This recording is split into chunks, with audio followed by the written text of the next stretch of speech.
రెండో మాట ఎవరికి చెప్తున్నాడు చూడండి. భర్తలారా మీ భార్యలను ప్రేమించుడి, ప్రేమించుడి. భర్తలారా మీ భార్యలను ప్రేమించుడి. బాధాకరమైన మాట ఏంటంటే ప్రేమించరు. ఏంటోనండి మరి, పెళ్ళైన కొత్తలో ప్రేమిస్తారు, తర్వాత ప్రేమించరు, ప్రేమించినట్టు కనబడతారు. ఓ రోజు గొడవలు వస్తే ఆ గొడవల్లో అన్నాడట, ఏమని మాట్లాడుతున్నారు తెలుసా? ఆయన బొత్తుగా నన్ను ప్రేమించట్లేదండి అన్నదట. ప్రేమిస్తున్నాం కదా అన్నాడట. ఆ మొహమే చెప్తుంది నువ్వు ఎంత ప్రేమిస్తున్నావు. నీకు అర్థమైందిలే. ఆడు మాట్లాడి నేను ప్రేమించకుండానే ఉన్నావంటే, ప్రేమించాను కాబట్టేగా ఉన్నావంటే నువ్వు ఏమాత్రం ప్రేమించావో ఆ ముఖ కవలికలే చెబుతున్నాయి. భర్తగా బాగా వినాలి, పతనం అయిపోయిన తర్వాత వాంఛ ఒకరిని ఒకరు ఏలుకోవడం కాదు, ఒకరిని ఒకరు అజమాయిషీ చేయడం కాదు. భారీగా నువ్వు లోబడు, భర్తగా ప్రేమించు. ఎలా ప్రేమించాలి? నీ భార్య అడక్క మునిపే తన కొరకు నువ్వు అన్నీ తగ్గించుకొని ప్రేమించు. తను ఎలా ప్రేమించాలంటే దేవుడు చెప్తున్నాడు, ఎలా ప్రేమిస్తావు నీకు ఎలా అర్థమైందో, బైబిల్ ఎలా చెప్పిందో ఆయన చెప్పినట్టు ప్రేమించు. కానీ బయటోడు ఎవడు అన్నాడు దగ్గరకు వచ్చి, బ్రదరు మరీ నువ్వు అంత ప్రేమించి మరీ అంత ఎక్కువ ఇచ్చి అంటారు రేపు పొద్దున్న చెప్పండి నెతికెక్కేస్తారు అన్నాడు. వెంటనే వీడికి చూడండి, వాక్యం చెబితే వీడు బుర్రకెక్కలేదు. కానీ ఎవడో సహోదరుడు వచ్చి ఏమన్నాడట, మరీ అంత లోకు విచ్చేకన్నారట. మరీ అంత లోకు విచ్చేకనేసరికి వీడి ఆలోచన దేని మీదకి పోయింది తెలుసా? వాక్యం మీద కన్నా సహోదరుడు చెప్పిన మాట ఎక్కువైపోయిందట. అందుకే చూడండి, దేవుడు చెప్పిన ఆజ్ఞల కన్నా ఎవడో చెప్పాడు మరీ నీ భార్యకి అంత లోకు కనగానే వీడు అనుకున్నాడట, నేను ఎక్కువ లోకు ఇచ్చేస్తున్నా అంటే ఎక్కువే లోకు ఇచ్చేస్తున్నావు. ఎక్కడుండేవారిని అనగా నేను అన్నట్టు, అవును బ్రదరు ఈ మధ్య ఎక్కువ ఇచ్చేస్తున్నాను నేను. లేదు, బైబిల్ చెప్పింది భారీగా లోబడు, భర్తగా ప్రేమించు. ఎలా ప్రేమించాలి? ప్రభు చెబుతున్నాడు, ప్రభువునకు వలె ప్రేమించాలి. ఒక మాట చెప్తాను త్వరగా ముగించే ముందు. ఎందుకు ప్రేమించాలని ఎవరైనా ఒక మాట చెప్తున్నా, స్త్రీ జీవితం ఎప్పుడు ఎవరో ఒకరి మీద ఆనుకునే కదండి బతుకుతుంది. ఆమె వచ్చిన తర్వాత స్నేహితుల్ని, ఊరు వాడ తల్లిదండ్రుల్ని అన్నీ వదిలేసుకుని అన్నీ ఒక్కరిలోనే చూసుకుంటుంది. ఆ ఒక్కడవే నువ్వు నేను గుర్తెట్టుకో. మన యజమానులుగా ఇప్పటికే భర్తలుగుంటే 30 ఏళ్ళు 40 ఏళ్ళు 25 ఏళ్ళు 10 ఏళ్ళు 5 ఏళ్ళ నుండి కాపురం చేస్తున్న తన మనసులో ఉన్న ఒకే ఒక్క ఇమేజ్ నువ్వే. నీ ఫ్రెండ్ ఎవరంటే ఆయనే. మీ నాన్న లేని సమయంలో నాన్నంతట వాడెవరంటే ఆయనే. నీ తల్లి లేని సమయంలో నీకు తల్లి లాంటి వారు ఎవరంటే ఆయనే. సర్వము ఎవరిలో చూసింది తెలుసా? ఆయనలో. సర్వము ఆయనలోనే చూసింది, సర్వము ఆయన అనుకుంది, సమస్తము ఆయనలోనే చూసింది. కనుక దేవుడు అన్నాడు, భార్యని ఎలా ప్రేమించాలంటే ఆదాములా పతనమైన తర్వాత ఏలాలనుకోకు. ఆ పతన స్వభావాన్ని తీసి పక్కన పెట్టే సువార్తలో ఉన్న సత్యము ప్రేమించు. ఎలా ప్రేమించాలి? నువ్వు పాపంలో ఉండగానే, కొట్టుమిట్టాడుతుండగానే, ముడతలో మచ్చలతో నువ్వు భయంకరమైన బురదలో కూరుకుపోయినప్పుడు ప్రభు వచ్చి నిన్ను ఎలా అయితే హత్తుకున్నాడో, నీ భార్య మంచిది కాదనే సాకులు ఎప్పుడు చెప్పకుండా తను ఎలా ఉన్నా హత్తుకో. తను ప్రేమించి, ఎందుకంటే సర్వము నీలో చూసి వస్తుంది. సర్వము. ఎవరో పెళ్ళిలో ఒక మంచి ఉదాహరణ చెప్పారు. ఆ ఉదాహరణలో ఉన్న నీతి నిజంగా వింటున్నప్పుడు కళ్ళకి నీళ్ళు వచ్చాయండి. ఇంకెప్పుడు ఏమన్నా అనిపించదు భార్యని. ఇంకా మంచి ఉదాహరణ ఏంటో తెలుసా? సైకాలజిస్ట్ వచ్చాడు, మాట్లాడుతున్నాడు. ఒక కాన్ఫిడెన్స్ హాల్లో ఇలా అందరినీ పెట్టి ఆయన మాట్లాడుతూ, ఇందులో తెలివైన చక్కటి గృహిణి ఎవరైనా ఉంటే ఈ గేమ్ ఆడగలరా అనగానే ఒక ఆవిడ చాలా యాక్టివ్గా చేయెత్తేసిందండి, నేను ఆడతా ఎలాంటి గేమ్ అయినా సరే. ఏమీ లేదు మేడం గారు, బోర్డు మీద 10 పేర్లు రాద్దాం, ఆ 10 పేర్లలో 2 చెరుపుకుంటూ వచ్చేద్దాం, చివరికి ఒకే పేరు ఉండాలి, గేమ్ ఆడతారా అన్నారు. ఓ సిద్ధేనా, ఇలాంటి గేములు చిటికలు ఆడేస్తా అన్నదట. మేడం మీరు చాలా తెలివైన ఉన్నారు అనగానే, మరి ఏమనుకున్నావు అన్నారు. సరే స్టార్ట్ చేశారు. మేడం మొదట మీరు నచ్చిన పేర్లు 10 రాసేయండి, 2 పేర్లు చెరిపేయండి. ఆ 10 రాసిన తర్వాత 2 పేర్లు చెరిపేశారు. ఎవరే మేడం ఆ 2 పేర్లు అని అడిగారు. ఎవరు ఏంటండి? నా స్నేహితులు. స్నేహితుల పేర్లు చెరిపేస్తున్నప్పుడు మీకు ఏం బాధ అనిపించలేదు? బాధ ఎందుకండి? ఆ లైఫ్ అయిపోయింది, ఇంకో లైఫ్ స్టార్ట్ అయింది. ఇప్పుడు వాళ్ళకి నాకు అంత కమ్యూనికేషన్ లేదు కనుక ఆ పేర్లు నా జీవితంలో అవసరం ఏమీ లేదు. మరో 2 పేర్లు చెరిపోయండి మేడం. చెరిపేశారు. ఆ 2 పేర్లు చెరుపుతున్నప్పుడు కాస్తంత ఆందోళనకు గురవుతుంది. ఆ 2 పేర్లు ఎవడి మేడం? వాళ్ళ అమ్మ నానే చెరుగుతుందట. మీ అమ్మది, మీ నాన్నగారిది కూడా. అవునండి. ఈ ఆడపిల్లకైనా ఒకరోజు పెళ్ళి అయిన తర్వాత, అత్తింటికి వెళ్ళిపోయిన తర్వాత రోజు వాళ్ళని చూస్తూ ఉండలేం కదండి. అందుకే ఈ పేర్లు నాకు దూరం అవుతున్నాయి. తర్వాత మరలా పేర్లు ఇంకా చూస్తున్నప్పుడు ఇప్పుడు ఇంకా 4 అయిపోయినాయి. ఎన్ని ఉన్నాయి? ఇంకా 6 ఉన్నాయి. ఈ 6లో మరలా 2 పేర్లు. ఆ 2 పేర్లో ఒక 2 పేర్లు చెరిపండి మేడం అంటే ఆ 2 చెరిపేస్తున్నారు.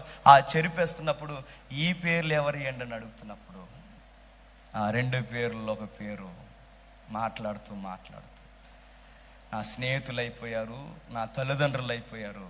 ఈ 2 పేర్లో మరొక పేరు ఉంది మేడం. సార్, నాకు ఇష్టమైన పేరు, నాకు బాగా కావాల్సిన పేరు, మా తల్లిదండ్రుల పేరు వెనకాలే నేను చెరిపేస్తున్న పేరు, నాకు ఆలన పాలన చూసే మా అత్తయ్య, మా మామగారు పేర్లు కూడా చెరిపేస్తున్నాను. వాళ్ళ పేర్లు ఎందుకు? వాళ్ళతోనేగా ఉంటాం అంటే వాళ్ళ జీవితాంతం ఉండరు కదండి. మేడం మీరు చాలా తెలివిగా ఆడుతున్నారు అన్నారు. మరి ఏమనుకున్నావు అన్నారు. తర్వాత మరలా ఆడుతున్నారు. ఇంకా 4 ఉన్నాయి మేడం. ఆ 2 పేర్లు చెరిపేసి ఇక 2 ఉంచండి. ఆ 2 చెరిపేశారు. ఒక పేరు చెరుపుతున్నప్పుడు చాలా ఏడుస్తుంది. ఎవరండి ఎంత ఏడుస్తున్నారు ఈ పేరు చెరుపుతున్నప్పుడు? లేక లేక లేటుగా పుట్టిన నా కూతురు పేరు. కూతురు పేరు ఎందుకు చెరిపేస్తున్నారు మేడం?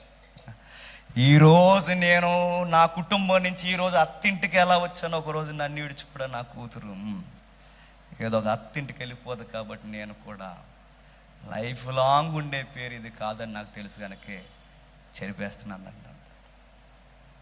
మీ కూతురు అంటే మీకు బాగా ఇష్టం అనుకుంటాం మేడం అంటే అవునండి. 2వ పేరు చెరిపేస్తున్నారు. మరి ఆ పేరు చెరుపుతున్నప్పుడు ఎందుకు వేస్తున్నారంటే ఆ పేరు మా అబ్బాయిదండి. మరి వాడు ఉంటాడుగా అంటే ఏముంటాడండి పెళ్ళైన తర్వాత? చెప్పండి. ఆడు డొక్కడోలు పట్టుకుని పోతాడండి. వాడికి ఫ్యామిలీ ఉంటుంది కదండి. ఎంత కలిసి ఉందామన్నా వాడికంటూ ఒక ఫ్యామిలీ ఉంటుందిగా, వాడికంటూ జీవిత భాగస్వామి ఉంటుందిగా, వాడికి కూడా ఉంటుంది. కొడుకు పేరు కూడా 7 చెప్పింది. అవునండి, నా ఎంత ప్రేమించినా మా కొడుకు కూడా జీవితాంతం మాతో ఉండదు. మేడం మీరు చాలా ఎమోషన్ అవుతూ కూడా చాలా గట్టిగా గేమ్ ఆడుతున్నారంటే అప్పుడు కూడా అందట ఏమనుకున్నావు అని. సరే మేడం, ఇంకా లాస్ట్ మేడం, ఆ 2 ఒకే ఒకటి చెరిపేసి ఒక పేరు ఉంచండి అంటే ఆ ఒక్క పేరు చెరిపేసి ఏడుస్తూ అంత సీరియస్గా ఉన్న ఆ తల్లి ఒక్కసారి కుప్ప కూలిపోయినట్టు ఏడ్చేస్తుంది. అంత ఎక్కెక్కి ఏడుస్తున్నాడు. ఆ పేరు ఎవరిదండి అని అడిగితే ఆ పేరు నాదేనండి. మీ పేరు మీరెందుకు చెరిపేసుకుంటున్నారు మేడం? నా లైఫ్ లాంగ్ నా లైఫ్లో ఉండే ఒకే ఒక్క పేరు ఏదైనా బతికుండాలంటే నా లైఫ్లో ఉండాల్సిన పేరు నా భర్తది సార్. ఈ పేరే నా జీవితాంతం నా చితు వరకు నన్ను ఎంటాడే పేరు ఈ పేరే. ఈ పేరు తప్ప నా లైఫ్ లేక ఏ పేరు ఉండవు. అందుకే మా ఆయన ప్రేమించినందుకు నేను ఎవరిని ప్రేమించను. నీ సూత్రం అర్థమైతే ఒక మాట చెప్పనా? భార్యలని భర్తలు ఎందుకు ప్రేమించాలంటే లైఫ్ లాంగ్ మనం పేరెట్టుకుని ఏడ్చే ఒకే ఒక్క జీవితం ఏదైనా ఉందంటే చెప్పండి, భార్య. ఇంత ఎమోషనల్తో మన దగ్గరకు వచ్చినప్పుడు ఎలా కొట్టాలనిపిస్తుంది, ఎలా తిట్టాలనిపిస్తుంది, ఎలా చీకొట్టాలనిపిస్తుంది, తనను గూర్చి ఎలా చెడ్డగా మాట్లాడాలనిపిస్తుంది. సువార్త ఒప్పుకోలేదు, బైబిల్ ఒప్పుకోలేదు, యేసుక్రీస్తు ఒప్పుకోలేదు. మరి ఏం చెప్పాడు? ప్రేమించు. ఎలా ప్రేమించాలి ప్రభా? నీకు మడతలున్నా, మచ్చలున్నా, మరకలున్నా నిన్ను ఎలా అయితే ఎత్తుకుని ప్రేమించానో నీ భార్యలో నచ్చని లోపాలున్నా నాలాగే నీ భార్యను ప్రేమించు. సువార్తలు ఉన్న సత్యమేంటి ప్రభు అని అడిగితే, పతనమైపోయిన తర్వాత ఎవరిని ఎలా ఏలుకోవాలో కాదు, ఎలా లోబడాలో నేర్చుకోండి, ఎలా ప్రేమించాలో నేర్చుకోండి, నన్ను చూసి నేర్చుకోండి. భార్య ఎలా ఉండాలో చెప్పాడు, భర్త ఎలా ఉండాలో చెప్పాడు. ప్రపంచంలో భర్త భార్యకి ఇచ్చే గిఫ్ట్ ఏదన్నా ఉందంటే ఒకే ఒక్కటి ఏంటో చెప్పున, నా భార్య దగ్గర కొన్నిసార్లు నేను తగ్గి మాట్లాడడం. ఇదేనండి పురుషులు ఎప్పుడైనా అంత బిల్డప్ మనం ఎక్కడిచ్చినా భార్య దగ్గర వద్దు. మన లైఫ్ పార్ట్నర్ దగ్గర మనం తగ్గాలి. నేను తగ్గను, నా మాట ఎందుకెనదు, నాకు సర్వెంట్ అంటే బైబిల్లో ఆమె సర్వెంట్ అని రాయబడలేదు, సమవుజ్జి అని రాయబడి. నువ్వు బతకడం చేతకాలేనప్పుడు నీకు సాటైన సహాయకురాలంటే నీకు ఎన్ను తట్టి నీకు సరి అయిన ఈడు జోడి ఎవరైనా ఉన్నారంటే నీ పార్ట్నర్. ఆమెను కూడా నీకు ప్రేమించడం రాకపోతే నువ్వు సువార్తకు విరుద్ధంగా బతుకుతున్నావు, గుర్తుపెట్టుకో. నువ్వు సువార్తకు విరుద్ధంగా. అందుకే 1 యోహాను పత్రికలో వాడుతున్న పదం ఏంటో తెలుసా, నీ పొరుగువాణ్ణి నువ్వు ప్రేమించలేనప్పుడు కనిపించిన దేవుడు నువ్వు ఎలా ప్రేమించగలవు? పొరుగోడంటే ఎదిరింటోడో, పొరుగోడంటే ఈదిలో ఓడో, పొరుగోడంటే వాడు వీడు కాదు. మొట్టమొదట నా పొరుగువారు నా లైఫ్ పార్ట్నర్, గుర్తుపెట్టుకో.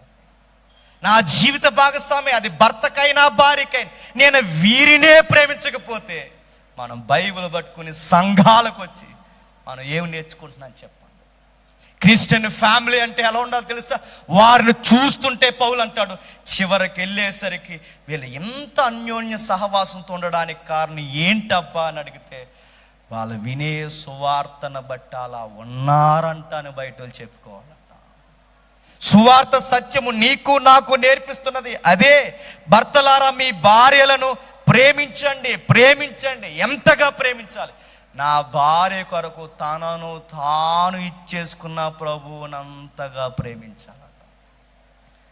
సంఘానికి ప్రభు భర్త అయితే భార్యకి ఇచ్చిన గిఫ్ట్ ఏదన్నా ఉందంటే ఏమిచ్చా ప్రభు అని అడిగితే ఆయన చెప్పే మాట, ప్రాణం ఇచ్చానంటాడట.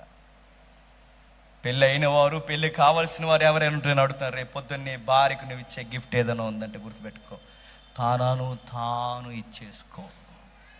తనను తాను ఇచ్చేసుకోవడం. ఎలా ఇచ్చేసుకోవాలి? ప్రభువునకు వల్లే. తిడతాం, కోపం వస్తుంది, మానవ ఆవేశంలో ఏదో ఒక మాట అంటాం, సిగ్గు లేకుండా అలా తిరిగి వచ్చి తిన్నావు లేదని అడుగుతాం. ఎందుకు అడగాలి? మన క్రిస్టియన్స్ అంతే.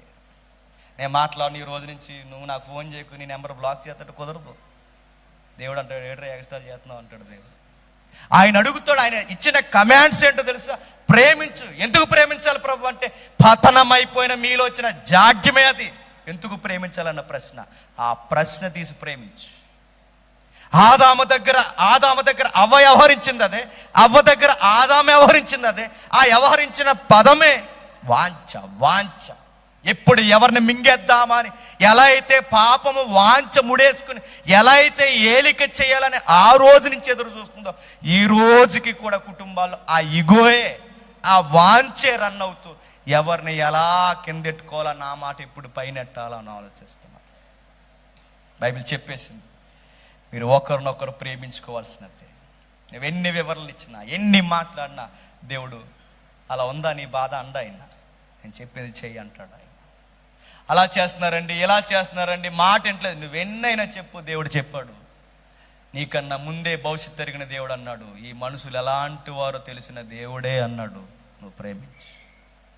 ప్రభువా దీనికి ఏరొక ఆన్సర్ ఏమీ లేదంటే దేవుడు అంటే ఏరొక ఆన్సర్ ఏమీ లేదు, ప్రేమించు.